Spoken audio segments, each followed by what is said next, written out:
जय श्री कृष्ण। नमस्कार दोस्तों, स्वागत है आप सभी का हमारे चैनल भक्ति ज्ञान में। दोस्तों, आज मैं आपको गरुड़ पुराण के 11वें अध्याय की कथा सुना रहा हूँ, जिसमें हम जानेंगे 10 गात्र विधान। गरुड़ जी बोले, हे केशव, आप 10 गात्र विधि के संबंध में बताइए। इसके करने से कौन सा पुण्य प्राप्त होता है और पुत्र के अभाव में इसको किसे करना चाहिए। श्री भगवान बोले, हे ताक्ष, अब मैं 10 गात्र विधि को तुमसे कहता हूँ, जिसको धारण करने से सतपुत्र पितृ ऋण से मुक्त हो जाता है। पुत्र पिता के मरने पर शोक का परित्याग करके धैर्य धारण कर सात्विक भाव से समन्वित होकर पिता का पिंडदान आदि कर्म करें। उसे अश्रुपात नहीं करना चाहिए, क्योंकि बांधवों के द्वारा किए गए अश्रुपात और श्लेष्मपात को विवश होकर पिता रूपी प्रेत पान करता है। इसलिए इस समय निरर्थक शोक करके रोना नहीं चाहिए। यदि मनुष्य हजारों वर्ष रात दिन शोक करता रहे तो भी प्राणी कहीं भी दिखाई नहीं पड़ सकता।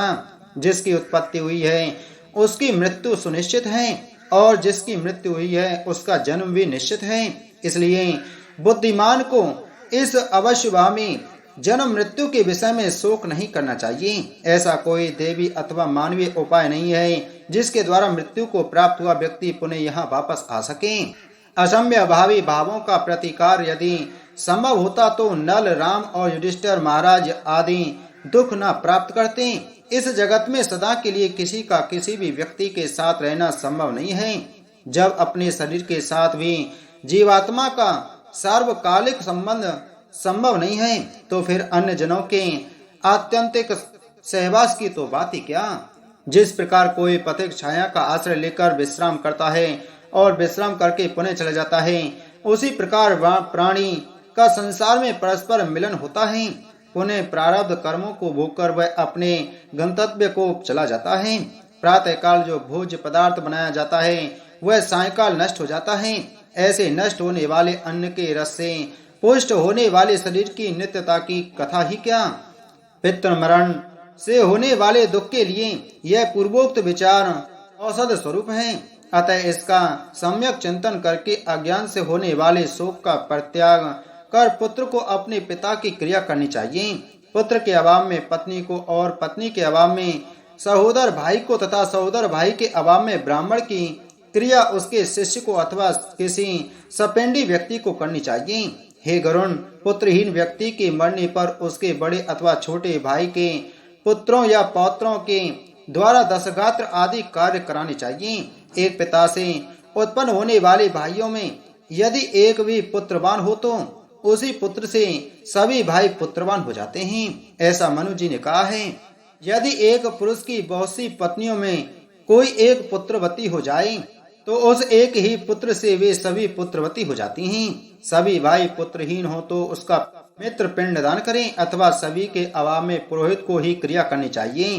क्रिया का लोप नहीं करना चाहिए। यदि कोई स्त्री अथवा पुरुष अपने इष्ट मित्र की और्धदैहिक क्रिया करता है तो अनाथ प्रेत का संस्कार करने से उसे कोटि यज्ञ का फल प्राप्त होता है। हे खग, पिता का 10 गात्र आदि कर्म पुत्र को करना चाहिए, किंतु यदि ज्येष्ठ पुत्र की मृत्यु हो जाए तो अति स्नेह होने पर भी पिता उसकी 10 गात्र आदि क्रिया न करें। बहुत से पुत्रों के रहने पर भी 10 गात्र सपिंडन तथा अन्य शोषण श्राद्ध एक ही पुत्र को करना चाहिए। पैतृक संपत्ति का बंटवारा हो जाने पर भी 10 गात्र सपिंडन और शोषण श्राद्ध एक को ही करना चाहिए, किंतु सामंत सरिक आदि श्राद्धों को विभक्त पुत्र पृथक पृथक करें। इसलिए ज्येष्ठ पुत्र को एक समय भोजन, भूमि पर शयन तथा ब्रह्मचर्य धारण करके पवित्र होकर भक्ति भाव से 10 गात्र आदि और श्राद्ध विधान करने चाहिए। पृथ्वी पर 7 बार परिक्रमा करने से जो फल प्राप्त होता है वही फल माता पिता की क्रिया करके पुत्र प्राप्त करता है। 10 गात्र से लेकर वार्षिक श्राद्ध पर्यंत पिता की श्राद्ध क्रिया करने वाला पुत्र गया श्राद्ध का फल प्राप्त करता है। कूप, तालाब, बगीचा, तीर्थ अथवा देवालय के प्रांगण में जाकर मध्यम याम मध्य काल में बिना मंत्र के स्नान करना चाहिए। पवित्र होकर वृक्ष के मूल में दक्षिण विमुख होकर वेदी बनाकर उसे गोबर से लिपे। उस वेदी में पत्ते पर कुश से बने हुए धर्म में ब्राह्मण को स्थापित करके पाद आदि से उसका पूजन करें और अतसी पुष्प संकाशम पीतवासस समुष्यतम ये नमस्यन्ति गोविंदम न तेषा विद्धि भयम इत्यादि मंत्रों से उसे प्रणाम करें। इसके पश्चात उसके आगे पिंड प्रदान करने के लिए कुश का आसन रखकर उसके ऊपर नाम गोत्र का उच्चारण करते हुए पके हुए चावल अथवा जौ की पीढ़ी आटा से बने हुए पिंड को प्रदान करना चाहिए। उसीर खश चंदन और भृगराज का पुष्प निवेदित करें। धूप दीप नैवेद्य मुखवास तांबूल पान तथा दक्षिणा समर्पित करें। तदंतर काकान दूध और जल से परिपूर्ण पात्र तथा वर्धमान वृद्धि कर्म से दी जाने वाली जलांजलि प्रदान करते हुए यह कहे कि अमुक नाम के प्रेत के लिए मेरे द्वारा प्रदत्त यह पिंड आदि सामग्री प्राप्त हो। अन्न वस्त्र जल द्रव्य अथवा अन्य जो भी वस्तु प्रेत शब्द का उच्चारण करके मृत प्राणी को दी जाती है उससे उसे अनंत फल प्राप्त होता है, अक्षय तृप्ति प्राप्त होती है। इसलिए प्रथम दिन से लेकर सपिंडीकरण के पूर्व स्त्री और पुरुष दोनों के लिए प्रेत शब्द का उच्चारण करना चाहिए।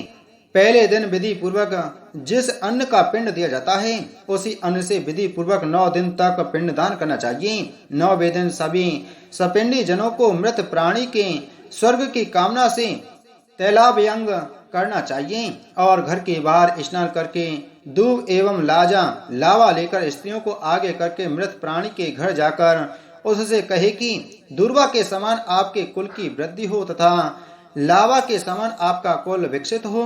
ऐसा कह करके दुर्वा समन्वित लावा को उसके घर में चारों ओर बिखेर दें। हे खगेश्वर, 10वें दिन मांस से पिंडदान करना चाहिए, किंतु कलयुग में मांस से पिंडदान शाश्वत निषिद्ध होने के कारण मांस उड़द से पिंडदान करना चाहिए। 10वें दिन क्षौर कर्म और बंधु बांधवों को मुंडन कराना चाहिए।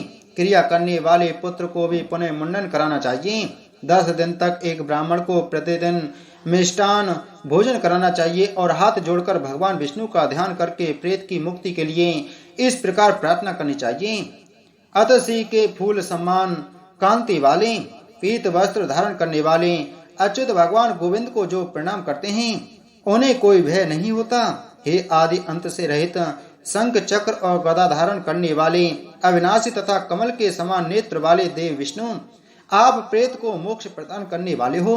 इस प्रकार प्रतिदिन श्राद्ध के अंत में यह प्रार्थना मंत्र पढ़ना चाहिए। तदंतर स्नान करके घर जाकर गौग्रास देते हुए उपरांत भोजन करना चाहिए। इस प्रकार गरुड़ पुराण के अंतर्गत सारोद्वार में 10 गात्र विधि निरूपण नामक 11वां अध्याय पूरा हुआ। बोलो गरुड़ पुराण की जय, बोलो विष्णु भगवान की जय।